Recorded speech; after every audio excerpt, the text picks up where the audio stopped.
വാട്സാപ്പിൽ ഇതാ വീണ്ടും ഞെട്ടിക്കുന്ന ഒരു ഫീച്ചർ വന്നിരിക്കുകയാണ്. ഇതാണ് ആ ഫീച്ചർ. നിങ്ങളുടെ വാട്സാപ്പിലും ഈ ഒരു ഫീച്ചർ വന്നിട്ടുണ്ടോ എന്ന് നോക്കുക. ഇല്ലെങ്കിൽ നിങ്ങൾ പ്ലേ സ്റ്റോർ പോയിട്ട് വാട്സാപ്പ് ഒന്ന് അപ്ഡേറ്റ് ചെയ്താൽ മതി. തീർച്ചയായിട്ടും നിങ്ങൾക്കും ഈ ഒരു ഫീച്ചർ വന്നിരിക്കും. ഈ ഒരു ഫീച്ചർ കൊണ്ട് വാട്സാപ്പ് ഉദ്ദേശിക്കുന്നത് എന്താണ് എന്ന് ചെറിയ രൂപത്തിൽ, ചെറിയ മട്ടത്തിൽ ഞാൻ നിങ്ങൾക്ക് വിശദീകരിച്ചു തരാം.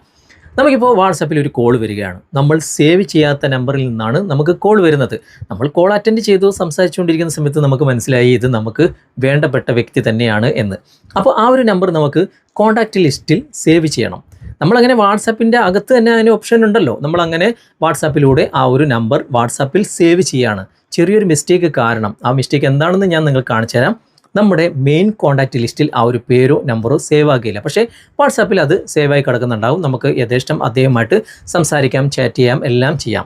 അങ്ങനെ ഒരുപാട് നമ്പറുകൾ, പേരുകൾ വാട്സാപ്പിൽ സേവായി കിടക്കുന്നുണ്ടാവും. പക്ഷേ നമ്മുടെ മെയിൻ കോൺടാക്റ്റ് ലിസ്റ്റിൽ ആ ഒരു പേരോ നമ്പറോ സേവായി കിടക്കുന്നുണ്ടാകുകയില്ല. ഇനി നമുക്കിപ്പോൾ ആരെങ്കിലും ഒരാൾ ഒരു നമ്പർ വാട്സാപ്പിൽ അയച്ചു തരികയാണ്, ഇദ്ദേഹത്തെ നിങ്ങൾ സേവ് ചെയ്യണമെന്ന് പറഞ്ഞിട്ട്. അങ്ങനെ നമ്മൾ സേവ് ചെയ്യുമ്പോഴും ഈ ഒരു അബദ്ധം സംഭവിക്കാം. ഓക്കെ, അതൊക്കെ അവിടെ കിടക്കട്ടെ. നമ്മളിപ്പോൾ പുതിയൊരു നമ്പറിലേക്ക് വാട്സാപ്പ് ചേഞ്ച് ചെയ്യണം. നമുക്ക് നല്ലൊരു ഫാൻസി നമ്പർ ലഭിച്ചു. ആ ഒരു നമ്പറിൽ നമ്മൾ വാട്സാപ്പ് രജിസ്റ്റർ ചെയ്യുകയാണ്. അങ്ങനെ രജിസ്റ്റർ ചെയ്യുമ്പോൾ പഴയ നമ്പർ നമ്മൾ ഒഴിവാക്കുമല്ലോ. ആ നമ്പർ ലഭിക്കുന്ന വ്യക്തിക്ക് അതിൽ വാട്സാപ്പ് രജിസ്റ്റർ ചെയ്യുമ്പോൾ നമ്മൾ സേവ് ചെയ്ത എല്ലാ നമ്പറുകളും അവർക്ക് റിക്കവർ ചെയ്തെടുക്കാൻ സാധിക്കും, ദുരുപയോഗം ചെയ്യാൻ സാധിക്കും. അത് ഒഴിവാക്കാൻ വേണ്ടിയിട്ടാണ് ഈ ഒരു ഫീച്ചർ വന്നിട്ടുള്ളത്. എവിടെയാണ് ആ ഫീച്ചർ ഉള്ളത്, എന്തൊക്കെയാണ് അതിൻ്റെ പ്രത്യേകത എന്നൊക്കെ ഇന്നത്തെ വീഡിയോയിലൂടെ നമുക്ക് വിശദമായിട്ട് കണ്ട് മനസ്സിലാക്കാം. ഇതുപോലുള്ള ടെക്നോളജി പരമായിട്ടുള്ള വീഡിയോകൾ ദിവസം നിങ്ങൾക്ക് ലഭിക്കാൻ ഞങ്ങളുടെ ഈ ചാനൽ ഫോളോ ചെയ്യാൻ മറക്കരുത്. നമുക്ക് പെട്ടെന്ന് തന്നെ വീഡിയോയിലേക്ക് പോകാം. നമുക്കതിനായിട്ട് വാട്സാപ്പ് ഒന്ന് ഓപ്പൺ ചെയ്യാം.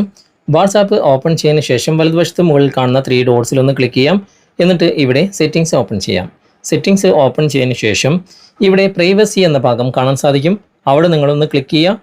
എന്നിട്ട് ഇവിടെ ഒരുപാട് ഓപ്ഷനുകൾ നമുക്ക് കാണാൻ സാധിക്കും. കുറച്ച് താഴേക്ക് വന്നു കഴിഞ്ഞാൽ ഇവിടെ കോൺടാക്ട്സ് എന്ന ഭാഗമുണ്ട്. ഇവിടെ ബ്ലോക്ക് ചെയ്ത കോൺടാക്ട്സും അതുപോലെ തന്നെ വാട്സാപ്പ് കോൺടാക്ട്സും കാണാം. അവിടെ ക്ലിക്ക് ചെയ്ത് കഴിഞ്ഞാൽ കണ്ടോ, ഇതുപോലെ ഒരു ഓപ്ഷൻ നമുക്ക് ഓൺ ആയിട്ട് വരും. ഇവിടെ ഇൻബിൽട്ടായിട്ട് ഓണിൽ തന്നെ ആയിരിക്കും ഉണ്ടാകുക. വാട്സാപ്പ് കോൺടാക്ട്സ് എന്ന ഭാഗം നിങ്ങൾ ആ ഒരു എഴുത്തിൽ നിങ്ങളൊന്ന് ക്ലിക്ക് ചെയ്യുക. ക്ലിക്ക് ചെയ്ത് കഴിഞ്ഞാൽ ഇതുപോലെ ഓപ്പൺ ആയിട്ട് വരും. ഇവിടെ കണ്ടോ, നിങ്ങൾ ഈ വാട്സാപ്പ് കോൺടാക്ട്സ് കംപ്ലീറ്റ് ഡിലീറ്റ് ചെയ്യാനുള്ള ഓപ്ഷനാണ്. ഞാൻ നേരത്തെ പറഞ്ഞിരുന്നു, വാട്സാപ്പ് നമ്പർ നമ്മൾ ചേഞ്ച് ചെയ്യുന്ന സമയത്ത് നമ്മൾ സേവ് ചെയ്ത വാട്സാപ്പിലുള്ള എല്ലാ കോൺടാക്ട്സ് ലിസ്റ്റും നമുക്കിതുപോലെ ഡിലീറ്റ് ചെയ്യാൻ സാധിക്കും. ഇനി ഇവിടെ തന്നെ save all contacts to phone എന്ന ഭാഗം നിങ്ങൾ കാണാൻ സാധിക്കും. ഇനി ഞാൻ നേരത്തെ പറഞ്ഞിരുന്നു, വാട്സാപ്പിൽ സേവ് ചെയ്യുന്ന സമയത്ത് ഫോൺ കോൺടാക്ട്സിൽ നിങ്ങൾ സേവ് ചെയ്തിട്ടില്ല എങ്കിൽ ഈ ഡിലീറ്റ് ചെയ്യുന്ന സമയത്ത് അവിടെ ടിക്ക് മാർക്ക് കൊടുത്തിട്ടുണ്ടെങ്കിൽ നിങ്ങൾക്ക് നിങ്ങളുടെ ഫോൺ കോൺടാക്ട്സിൽ അത് സേവ് ചെയ്യാനുള്ള ഓപ്ഷനാണ് ഇത്. ഇനി നിങ്ങൾക്ക് വേണ്ട എങ്കിൽ അവരെ ടിക്ക് മാർക്ക് നിങ്ങൾ ഒഴിവാക്കിയാൽ മതി. എന്നിട്ട് ഡിലീറ്റ് ചെയ്ത് കഴിഞ്ഞാൽ വാട്സാപ്പിലുള്ള എല്ലാ കോൺടാക്ട്സ് ലിസ്റ്റും നിങ്ങൾക്ക് ഡിലീറ്റ് ചെയ്യാൻ സാധിക്കും. ഓക്കെ, ഇനി നമ്മളിപ്പോൾ വാട്സാപ്പിൽ ഒരു കോൺടാക്ട്സ് സേവ് ചെയ്യുന്ന സമയത്ത് ഫോണിലേക്ക് വരാതിരിക്കുന്നത് എന്തുകൊണ്ടാണ് ഞാൻ നേരത്തെ പറഞ്ഞിരുന്നല്ലോ. അത് ഞാൻ നിങ്ങൾക്ക് ജസ്റ്റ് ഒന്ന് കാണിച്ചു തരാം. ഇവിടെ കാണുന്ന പ്ലസ് ബട്ടൺ, പച്ച ഐക്കണിൽ അവിടെ ക്ലിക്ക് ചെയ്ത് കഴിഞ്ഞാൽ ഇവിടെ ന്യൂ കോൺടാക്ട്സ് എന്ന ഭാഗം കാണാൻ സാധിക്കും. അവിടെ ക്ലിക്ക് ചെയ്ത് ഇവിടെ നമ്മൾ സേവ് ചെയ്യുന്ന സമയത്ത് താഴെ കണ്ടോ, നിങ്ങൾ സിങ്ക് കോൺടാക്ട് ടു ഫോൺ എന്ന ഭാഗം അത് ഡിസബിൾ ആണ്. അപ്പോൾ നിങ്ങൾ സേവ് ചെയ്യുന്നത് വാട്സാപ്പിൽ മാത്രമാണ് സേവ് ആകുക.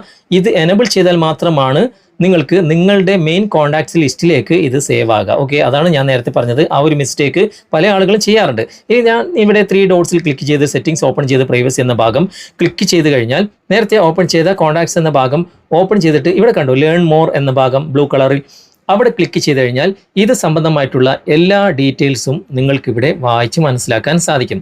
ഇവിടെ മൊത്തത്തിൽ ഇംഗ്ലീഷിലാണ് ഉള്ളത്. ഇനി നിങ്ങൾക്ക് ഇംഗ്ലീഷ് അറിയില്ല എങ്കിൽ ഇതൊന്ന് സ്ക്രീൻഷോട്ട് എടുത്തിട്ട് നിങ്ങൾ ട്രാൻസ്ലേറ്റ് ചെയ്ത് നോക്കിയാൽ മതി. നിങ്ങൾക്ക് ഈ ഒരു ഓപ്ഷനിൽ വാട്സാപ്പ് എന്താണ് പറയുന്നതെന്ന് ഡീറ്റെയിൽഡ് ആയിട്ട് മനസ്സിലാക്കാൻ സാധിക്കും. എപ്പോഴെങ്കിലും നിങ്ങളുടെ വാട്സാപ്പ് നമ്പർ നിങ്ങൾ ചേഞ്ച് ചെയ്യാൻ ഉദ്ദേശിക്കുന്നെങ്കിൽ തീർച്ചയായിട്ടും വാട്സാപ്പിൽ നിങ്ങൾ സേവ് ചെയ്ത എല്ലാ നമ്പറുകളും ഡിലീറ്റ് ചെയ്യുന്നത് നല്ലതാണ്. എന്നിട്ട് അത് ഫോൺ നമ്പറിലേക്ക് സേവ് ചെയ്യുന്ന ഓപ്ഷനും കൂടി എനബിൾ ചെയ്തിട്ട് നിങ്ങൾ ഡിലീറ്റ് ചെയ്യുക. ഓക്കെ, വീഡിയോ ഉപകാരപ്പെട്ടിട്ടുണ്ടെങ്കിൽ നിങ്ങളുടെ കൂട്ടുകാർക്കും ഷെയർ ചെയ്ത് കൊടുക്കുക. അതുപോലെ തന്നെ വീഡിയോയെക്കുറിച്ചുള്ള അഭിപ്രായങ്ങൾ കമൻറ്റിൽ അറിയിക്കാനും, ഇഷ്ടപ്പെട്ടിട്ടുണ്ടെങ്കിൽ ലൈക്ക് ചെയ്യാനും മറക്കരുത്. ഓക്കെ, അപ്പോൾ വാട്സാപ്പിൽ വന്നിട്ടുള്ള ഈ ഒരു ഫീച്ചറിനെ കുറിച്ച് തീർച്ചയായിട്ടും നിങ്ങളുടെ അഭിപ്രായം നിങ്ങൾ കമൻറ്റിൽ അറിയിക്കാൻ മറക്കരുത്. എനിക്ക് വളരെ ഇഷ്ടപ്പെട്ട ഒരു ഫീച്ചർ തന്നെയാണ്. ചിലപ്പോൾ നിങ്ങളുടെ അഭിപ്രായം എന്താണെന്ന് എനിക്ക് അറിയില്ലല്ലോ. അതുകൊണ്ട് തീർച്ചയായിട്ടും നിങ്ങൾ കമൻറ്റിൽ രേഖപ്പെടുത്തുക. ഈ വീഡിയോ നിങ്ങൾക്ക് ഉപകാരപ്രദമായിട്ടുണ്ടെങ്കിൽ നിങ്ങളുടെ കൂട്ടുകാർക്ക് ഷെയർ ചെയ്ത് കൊടുക്കുക.